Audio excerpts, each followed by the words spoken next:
අයිබෝවන් අද අපි මේ මූලාශ්‍ර විශ්ලේෂණයෙන් අරගෙන එන්නේ ගෙදර ඉනම්ම පටන් ගන්න පුළුවන් කියලා යෝජනා කරලා තියෙන හරිම අපූර්ව ව්‍යාපාරික අවස්ථාවක් ගැනයි. හරි, අපි කෙලින්ම මාතෘකාවට බහිමු නේද? මේ මූලාශ්‍රයෙන් කියන විදිහට කිසිම කලින් පළපුරුද්දක් නැතුව ඕනෑම කෙනෙකුට මේක පටන් ගන්න පුළුවන්.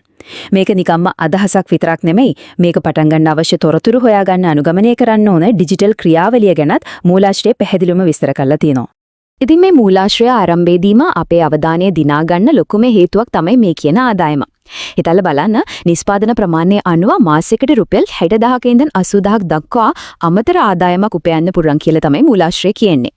ගෙදර ඉඳන් කරන අමතර වැඩකින් මේ වගේ මුදලක් හොරන්න පුළුවන් කියන කාරණය ඇතරම ඕනෑම කෙනෙකුගේ අවධානය ඇද ගන්නවා විතරක් නෙවෙයි, මේ ගැන තියෙන උනන්දුවත් ගොඩක් වැඩි කරනවා.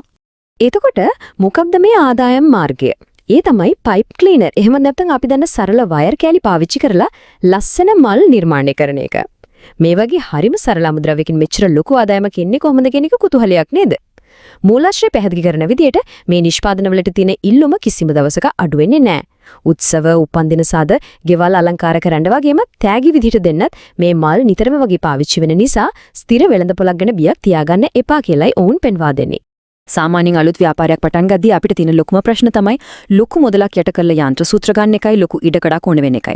හැබැයි මේ කියන විදිහට මේ ව්‍යාපාරයට ඒ කිසිම දෙයක් අවශ්‍ය වෙන්නේ නැහැ. ගොඩක් සරල අමුද්‍රව්‍ය පාවිච්චි කරලා පුංචි ඉඩකම එක කරගෙන යන්න පුළුවන්. ඒ මදිවට මේ ගැන කිසිම දැනුමක් නැති කෙනෙකුට වුණත් අවශ්‍ය පුහුණුව සහ මඟ පෙන්වීම ලබා දෙනවා කියලා මූලාශ්‍රය සඳහන් වෙනවා. ඒක නම් ඇත්තටම අලුතින් යමක් පටන් ගන්න ඉන්න කෙනෙකුට ලොකු පහසුවක්. දැන් අපි බලමු මේක හරියන්නේ කාටද කියලා. මූලාශ්‍රය ප්‍රධාන වශයෙන්ද කණ්ඩායම් දෙකක් ඉලක්ක කරලා තියෙනවා. පළවෙනි කණ්ඩායම තමයි දැනටමත් රැකියාවල නිරත වෙන අය. ඒ අයට තමන්ගේ රාත්‍රී කාලයේ හරි සතියන්තයේ නිවාඩු දවස් හරි පාවිච්චි කරලා මේක අමතර ආදායමක් විදිහට කරන්න පුළුවන්. අනිත් කණ්ඩායම තමයි ගෙදර ඉන්න දෙමාපියන් සහ ගෘහණියන්. දරුවන්ගේ වැඩ, ගෙදර දොරේ වැඩ කරන ගමන් ලැබෙන විවේක කාලයෙන් උපරිම ප්‍රයෝජනයක් ගන්න මේක කදිම අවස්ථාවක් කියලයි මූලාශ්‍රය වැඩිදුරටත් විස්තර කරන්නේ. ඔන්න මෙතනින් නම් තමයි මේ කතාව ටික තාක්ෂණික පැත්තට හැරෙන්නේ. දැන් කාට හරි මේ ව්‍යාපාරේ පටන් ගන්න ඕන නම් කොහොමද ඒකට අවශ්‍ය තොරතුරු, දුරකථන අංක හොයාගන්නේ? මූලාශ්‍රය කියන විදිහට මේ ස්වයං රැකියාවට අදාළ හැම විස්තරයක්ම තියෙන අපේ වෙබ් අඩවියේ.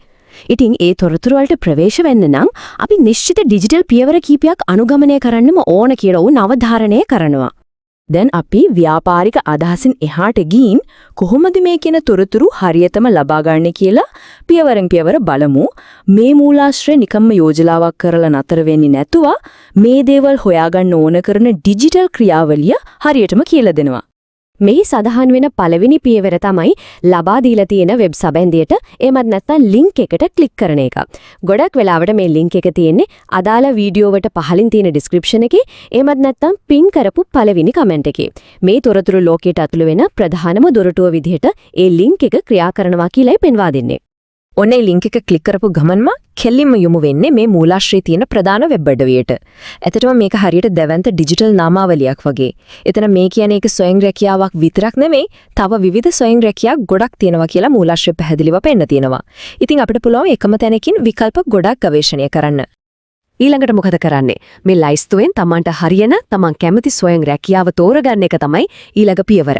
උදාහරණයක් විදිහට අර අපි කරින් කතා කරපු පයිප් ක්ලීනර් මල් හදන ව්‍යාපාරය වෙන්න පුරුවන්. ස්ක්‍රෝල් කරගෙන ගිහින් Tamanට අවශ්‍ය දේ හරිම ලේසියෙන් තෝරගන්න පුළුවන් විදිහටයි මේක නිර්මාණය කරලා තියෙන්නේ. Taman කැමති රැකියාව තෝරගත්තට පස්සේ ඒක ඇතුලේ තියෙන තොරතුරු බලන්න කලින් තව පුංචි පියවරක් තියෙනවා. ඒ තමයි එතන තියෙන subscribe now එහෙමත් නැත්නම් දායක වන්න කියන බටන ක්ලික් කරන එක. මූලාශ්‍රය පැහැදිලි කරන විදිහට මේක තමයි මේ සේවාවත් එක්ක සම්පූර්ණයෙන්ම සම්බන්ධ වෙන්න තියෙන මූලිකම අවස්ථාව. ඊට පස්සේ එන්නේ බොහොම තීරණාත්මක අවස්ථාවක්. මෙතනදී Taman සක්‍රියව පාවිච්චි කරන ජංගම දුරකථන අංකයක් ඇතුළත් කරන්න කියලා පද්ධතියෙන් ඉල්ලීමක් කරනවා. එදිනදා ඇමතුම් ගන්න මැසේජ් එන අංකයක්ම දෙන්න කියලායි මූලාශ්‍රය උපදෙස් දෙන්නේ. සරල අත්කම් ව්‍යාපාරයක විස්තර දැනගන්න මේ විදිහට පෞද්ගලික දුරකථන අංකයක් අනිවාර්ය කරලා තියෙන එකත් ඇත්තටම හරිම සිත් ගන්නසුළු ඩිජිටල් අවශ්‍යතාවයක් නේද? ඔන්න දුරකථන අංකය ඇතුළත් කරාට පස්සේ මේ දුරකථනයේ සත්‍යාපනය කරන්න පද්ධතියෙන් කෙටි පණිවිඩයක් එහෙමත් නැත්නම් SMS එකක් හරහා රහස්‍ය කේතයක් එවනවා. ඊට පස්සේ කරන්න තියෙන්නේ ඒ ආපු කේතය අර වෙබ් අඩවියේ තියෙන කොටුවේ හරියටම ටයිප් කරලා සබ්මිට් කරන එකයි. අපි දන්නවනේ වර්තමානයේ ගොඩක් ඩිජිටල් වේදිකාවල මේ වගේ ආරක්ෂිත ලියාපදිංචි වීමේ ක්‍රමවේදයක් තමයි පාවිච්චි වෙන්නේ. මේ සත්‍යාපන ක්‍රියාවලිය සාර්ථකව ඉවර කරාට පස්සේ තමයි අර මුලින් පොරොන්දු වුණු ඍජු සම්බන්ධතා අංක සහ අනිකුත් වැදගත් තොරතුරු බලා ගන්න පුළුවන් වෙන්නේ කියලා මූලාශ්‍රය සඳහන් කරනවා. එතනින් පස්සේ ඒ අමුද්‍රව්‍ය සපයන අයත් එක්ක කෙලින්ම සම්බන්ධ වෙලා Tamanගේ ව්‍යාපාරේ පටන් ගන්න අදාළ කෙනාට අවස්ථාව ලැබෙනවා. මේ සම්පූර්ණ ක්‍රියාවලිය අවසානයේ විදියට මූලාශ්‍රය අවධාරණය කරන දෙයක් තියෙනවා. ඒ තමයි මේ පියවර ටික හරියටම අනුගමනය කරොත් අර තෝරගත එක රැකියාවක විතරක් නෙවෙයි මුළු වෙබ් අඩවියෙම තියෙන අනිත් හැම ස්වයං රැකියාවකම විස්තර සහ දුරකථන අංක ලබා ගන්න පුළුවන් කියන එක.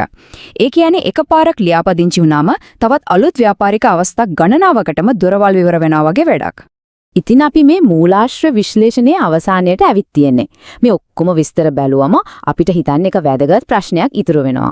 මේ වගේ ලොකු වියදමක් නැති, විශේෂ දැනුමක් ඕන වෙන්නේ නැති, ගෙදරින් ධම්ම කරන්න පුළුවන් ව්‍යාපාරික මාධ්‍යලි තමයි අනාගතයේ අපේ ආර්ථික ස්ථාවරත්වයට තියෙන ප්‍රධානම යතුරු වෙන්නේ. ඇත්තටම හරිම සරල දෙයකින් පටන් අරන් මේ වගේ ඩිජිටල් තාක්ෂණයත් එක්ක එකතු වෙලා යන මේ ගමන අපේ ආර්ථික රටාව අලුත් දිශාවකට අරන් යනවා කියලා පැහැදිලි. මේ ගැන තවදුරටත් හොයලා බලන එක ඇත්තටම වටිනවා. මේ විශ්ලේෂණයත් එක්ක එකතු වුණාට බොහොම ස්තුතියි.